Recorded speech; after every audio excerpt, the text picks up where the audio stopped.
السلام علیکم listeners, welcome to horror stories by Aafia.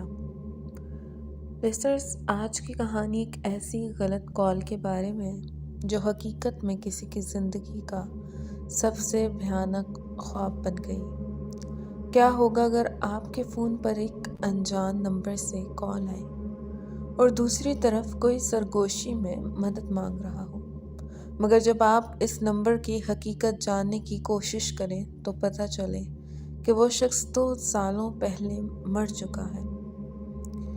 یہ کہانی ہے عمیر کی، جس کے ساتھ ایک ایسی خوفناک حقیقت جڑی تھی جس کا اندازہ اسے بہت دیر بعد ہوا، لیکن تب تک بہت کچھ بدل چکا تھا۔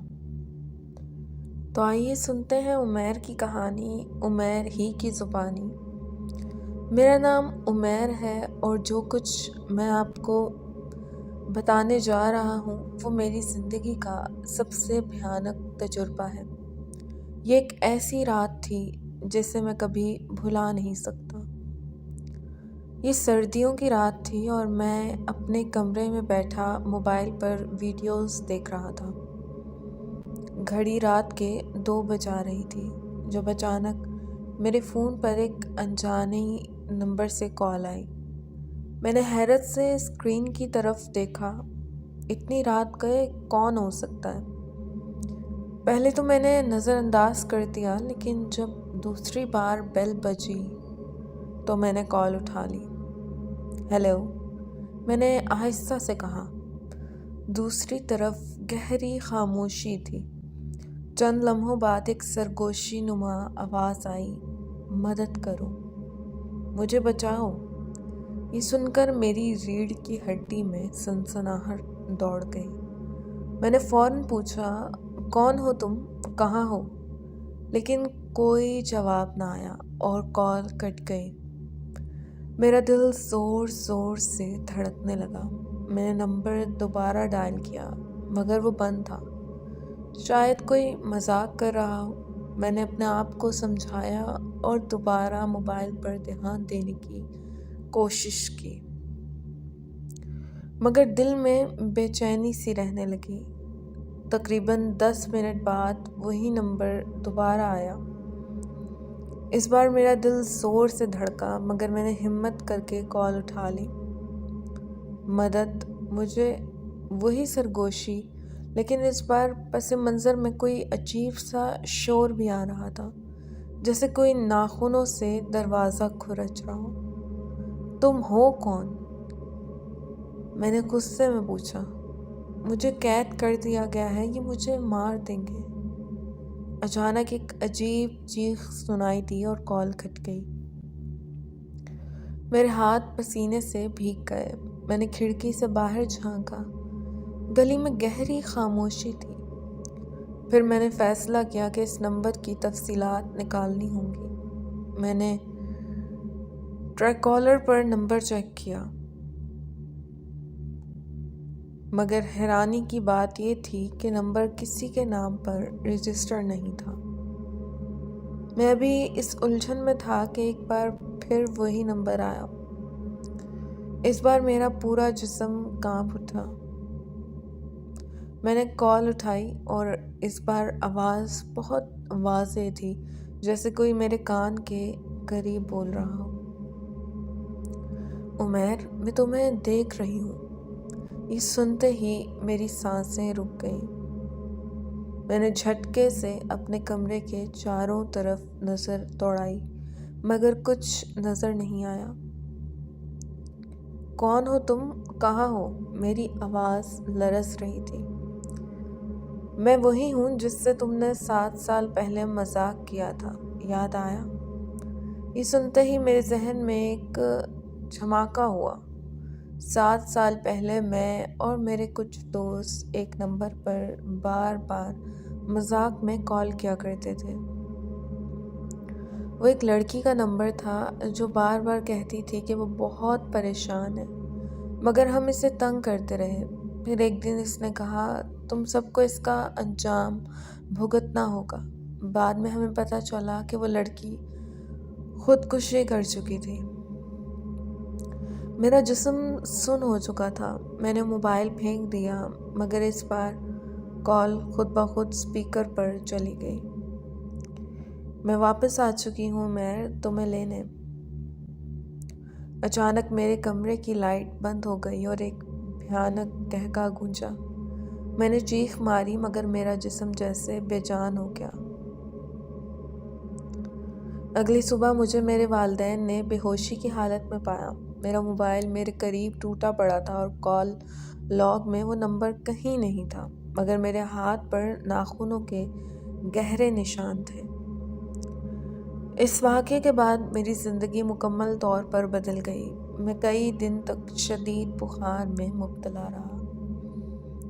گھر والوں نے ڈاکٹر کو بلایا مگر حیرانی کی بات یہ تھی کہ ڈاکٹر کو میری بیماری کی کوئی وجہ سمجھ نہیں آ رہی تھی.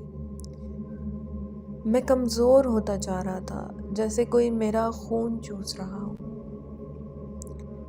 رات کے وقت مجھے عجیب سی آہیں سنائی دیتی.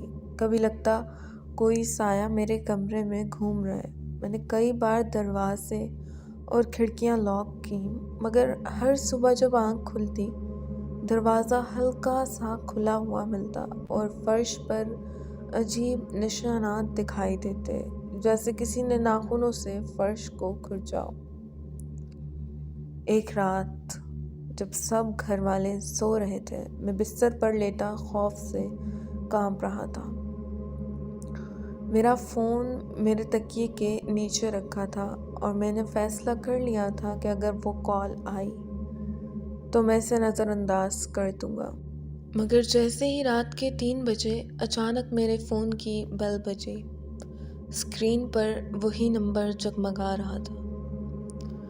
میرے جسم میں جیسے جان ہی نہ رہی. میرا دل زور زور سے دھڑکنے لگا اور میری انگلیاں کانپ رہی تھیں.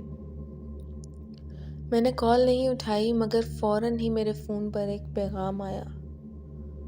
کال کیوں نہیں اٹھا رہے عمیر؟ میں دروازے کے باہر ہوں. میری آنکھیں خوف سے پھٹنے والی تھیں. میں نے آہستہ سے نظریں دروازے کی طرف گھمائیں اور جو منظر دیکھا اس نے میری روح تک ہلا دی. دروازے کے نیچے سے کسی کے پاؤں نظر آ رہے تھے مگر وہ عام پاؤں نہیں تھے. وہ سیاہ، جلے ہوئے اور عجیب انداز میں مڑے ہوئے تھے جیسے کسی مردہ وجود کے ہوں. میرے اندر ایک جھٹکا سا لگا. میں نے ہمت کر کے آنکھیں زور سے بند کی اور قرآن کی آیات پڑھنے لگا مگر جیسے ہی میں نے پڑھنا شروع کیا دروازے کے پیچھے سے ایک بھیانک چیخ کی آواز آئی جیسے کسی کو تکلیف ہو رہی ہو. اچانک سب کچھ خاموش ہو گیا. میں نے تھوڑی ہمت کی اور دروازہ کھولا. باہر کوئی نہیں تھا مگر دروازے پر جلنے کے نشان تھے جیسے کسی نے اسے آگ سے چھوا ہو. میں فوراً اپنے والدین کے کمرے کی طرف بھاگا. والدین نے میری حالت دیکھی تو پریشان ہو گئے. میں نے انہیں سب کچھ بتایا اور اگلے ہی دن ایک عالم دین کو گھر بلایا. عالم دین نے پورے گھر میں دم کیا. جیسے ہی وہ میرے کمرے میں داخل ہوئے انہوں نے ایک لمحے کے لیے آنکھیں بند کی اور پھر آہستہ سے بولے، یہ کوئی عام سایہ نہیں، یہ وہی ہے جسے تم نے ماضی میں تکلیف دی تھی. وہ تمہاری روح کو پکڑنے آئی ہے. میں نے خوف سے کہا، میں کیا کروں؟ انہوں نے ایک تسبیح میرے ہاتھ میں دی اور کہا، یہ 7 راتوں تک مسلسل پڑھو. اس دوران اگر کچھ بھی عجیب ہو تو ڈرنا مت، بس دعا پڑھتے رہو. 6 راتیں گزر گئیں اور میں نے محسوس کیا کہ سب کچھ ٹھیک ہو رہا ہے مگر 7ویں رات جیسے ہی میں سونے کے لیے لیٹا مجھے لگا کہ کوئی میرے بستر کے نیچے ہے. میرا سانس اٹکنے لگا. میں نے آہستہ سے نظریں نیچے کی. وہی جلے ہوئے پاؤں مگر اس بار وہ آہستہ آہستہ باہر آ رہے تھے. میں نے زور سے آنکھیں بند کی اور آیات پڑھنے لگا. جیسے ہی میں نے آخری دعا مکمل کی ایک بھیانک چیخ گونجی. کمرے کی لائٹس خود بخود جل گئیں اور جب میں نے آنکھیں کھولیں تو سب کچھ نارمل لگ رہا تھا۔ میرے ساتھ جو کچھ ہوا وہ کسی عام بھوت پریت کی کہانی نہیں ہے۔ یہ ایک ایسا راز ہے جسے جان کر میں خود بھی لرز گیا۔ سب کچھ نارمل لگ رہا تھا مگر میرے دل میں اب بھی عجیب بے چینی تھی۔ میں نے فیصلہ کیا کہ میں اس نمبر کے پیچھے کی حقیقت جان کر رہوں گا۔ میں نے اپنے ایک ہیکر دوست فرحان سے مدد مانگی۔ وہ ٹیکنیکل چیزوں میں ماہر تھا اور کسی بھی نمبر کی تفصیلات نکال سکتا تھا۔ جب میں نے اسے وہ نمبر دیا تو اس نے کچھ دیر کے بعد حیران کن خبر دی۔ عمیر، یہ نمبر تو کئی سال پہلے بند ہو چکا تھا، اور سنو، اس نمبر کی رجسٹریشن ایک لڑکی کے نام پر تھی جس نے 7 سال پہلے خودکشی کی تھی۔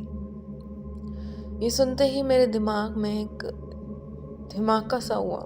وہی لڑکی جسے ہم نے مذاق میں کالز کر کر کے تنگ کیا تھا، وہی جس نے آخری بار کہا تھا تم سب کو اس کا انجام بھگتنا ہوگا۔ وہ لڑکی ایک انجان قصبے میں رہتی تھی۔ اس کا نام نائلہ تھا اور وہ بہت دکھی زندگی گزار رہی تھی۔ اس کی فیملی نے اسے جادو ٹونے کے چکر میں قید کر رکھا تھا۔ وہ بار بار مدد مانگتی تھی مگر کسی نے اس کی بات نہیں سنی۔ ہم بھی صرف ایک مذاق سمجھ کر اس کی فریاد پر ہنستے رہے، اور پھر ایک دن اس نے خود کو ایک درخت سے لٹکا لیا۔ اس کے مرنے کے بعد اس کی روح اسی نمبر سے جڑی رہی۔ کوئی بھی جو اس نمبر سے وابستہ ہوتا وہ اس کی چیخیں سنتا، اس کے سائے دیکھتا، اور بعض اوقات وہ خود بھی ظاہر ہو جاتی۔ میں ہی وہ آخری شخص تھا جس نے اسے مذاق میں تنگ کیا تھا، اور اب وہ مجھ سے اپنا بدلہ لینا چاہتی تھی۔ میں نے فیصلہ کیا کہ میں نائلہ کی قبر پر جا کر معافی مانگوں گا۔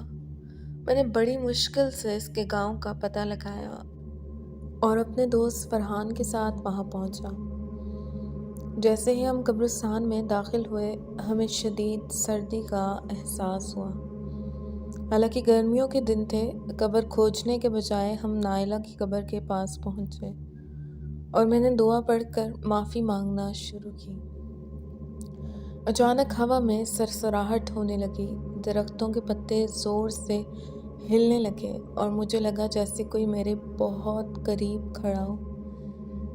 ایک دھیمی سرگوشی سنائی دی، اب بہت دیر ہو چکی ہے عمیر۔ فرحان چیخا، عمیر پیچھے مت دیکھنا، مگر مجھ سے رہا نہ گیا اور میں نے پلٹ کر دیکھا۔ وہی جلے ہوئے پاؤں، وہی سفید لباس میں لپٹی ہوئی دھندلی سی شبیہ، وہی آنکھیں جو کھوکھلی اور خالی تھیں۔ میں نے بے ہوش ہونے سے پہلے صرف ایک جملہ سنا، اب تم وہی بن جاؤ گے جو میں ہوں۔ جب میں ہوش میں آیا تو میں قبر کے پاس اکیلا تھا۔ فرحان غائب تھا۔ میں نے چیخ کر اسے بلایا مگر کوئی جواب نہ آیا۔ اس دن کے بعد میں نے فرحان کو کبھی نہیں دیکھا، اور سب سے خوفناک بات یہ ہے کہ اس کے گھر والوں کو بھی نہیں معلوم کہ وہ کہاں گیا، جیسے وہ کبھی تھا ہی نہیں۔ کبھی کبھی رات کے وقت جب میں سونے لگتا ہوں تو میرا موبائل بجتا ہے۔ اسکرین پر کوئی نمبر نہیں ہوتا مگر اسپیکر پر وہی سرگوشی سنائی دیتی ہے، عمیر، میں اکیلی ہوں۔ یہ سب کچھ ایک برا خواب لگتا ہے مگر یہ حقیقت تھی۔ میں آج بھی رات کو سونے سے پہلے اپنے فون کی طرف دیکھتا ہوں، ڈرتا ہوں کہ کہیں وہ کال دوبارہ نہ آ جائے۔ کبھی کبھار جب کمرے میں مکمل خاموشی ہوتی ہے، میرا فون بغیر کسی نمبر کے بجنے لگتا ہے۔ میں اسے نظر انداز کرنے کی کوشش کرتا ہوں مگر پھر اسپیکر سے وہی سرگوشی گونجتی ہے، عمیر، میں اکیلی ہوں۔ لسنرز، یہ تھی آج کی سٹوری۔ امید کرتی ہوں آپ کو آج کی یہ کہانی پسند آئی ہوگی۔ دعا کرتی ہوں اللہ پاک ہم سب کو اپنے حفظ و امان میں رکھے۔ سٹوری پسند آئی ہو تو ویڈیو کو لائک اور چینل کو سبسکرائب لازمی کیجیے گا، اور کمنٹس میں اپنی رائے کا اظہار بھی کیجیے گا۔ اسی کے ساتھ ساتھ اپنا ڈھیر سارا خیال کیجیے گا، اس ناچیز کو دعاؤں میں یاد رکھیے گا۔ پھر ملوں گی نئے کسی واقعے یا کہانی کے ساتھ، تب تک کے لیے فی امان اللہ۔